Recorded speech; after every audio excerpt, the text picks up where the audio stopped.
rangni lama omobo Kuwai chara rioi chong Kuwai bwsabo phalimano nijikai chong Kuwai bwthai bahai phaliman. Puilano chong Kuwai chara rwnani hwnkhe tamw khaiui nangnai phaidi ang norokno saimannai mano. Puilano chong Kuwai chara rwnani hwnkhe ha no tanui nagranai kwsap kwsap khlai je bono kainai himani jagao khlai chong line khlai bono tanui nanai ha.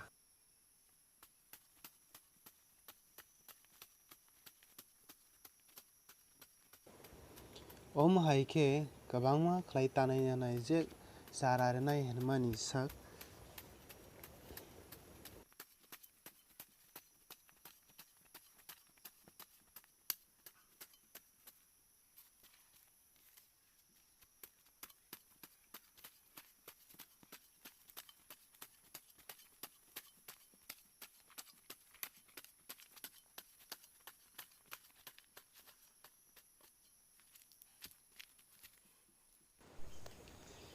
Kuwai no chong bahai chara rwnai naidi mohai khe rwdi mohai khe bolobjak ri khlai rwdi haikhe naisawui ta rwdi naisawui rwkha hwnkhe je sumai watui fainai a sumai bisingo tui habwi Kuwai sogui thangpainai.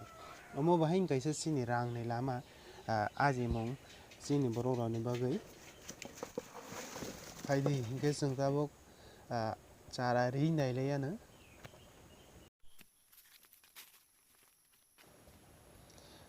Puilano chong mohai khe berai thangnai haikhe line khlaiui bera paimani yagulo chong bono kisa kisa khlaiui sakao ha bolui rwnai.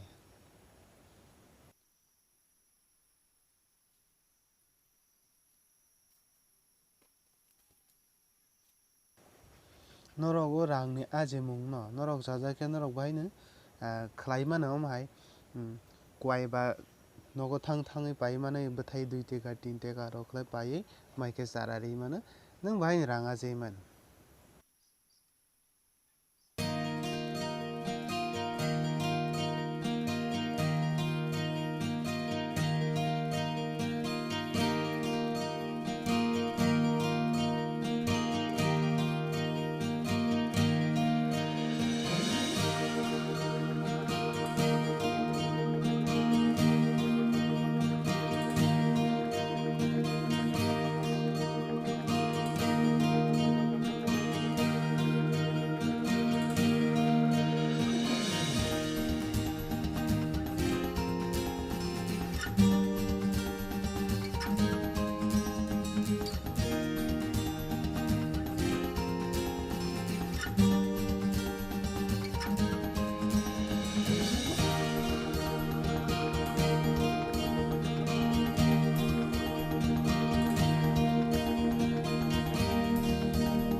Naidi tabuk 1 year ni pore o bwswk bwswk torkha ba bom hai wngkha norok nai tong di video.